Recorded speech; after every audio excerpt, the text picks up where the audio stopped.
দেতা কোৱা শিক্ষকসকলক কিয় গুৰু বুলি কোৱা হয় চোৱা কথাটো এনেকুৱা গু মানে হ'ল আন্ধাৰ আৰু ৰু মানে হ'ল পোহৰ গম পাইছেনে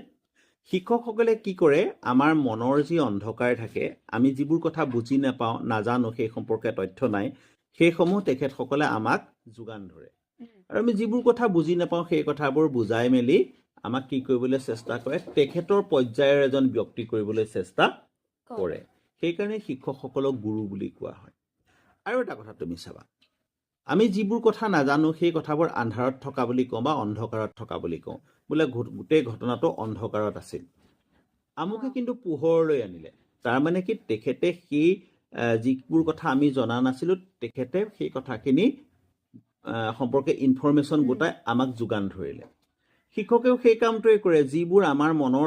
মনৰ মাজত যিটো অন্ধকাৰ থাকে সেই অন্ধকাৰখিনি গুচাই আমাক কি কৰে তথ্য প্ৰদান কৰে বিভিন্ন ইনফৰমেশ্যন দি আমাক গুণী জ্ঞানী কৰি তুলিবলৈ চেষ্টা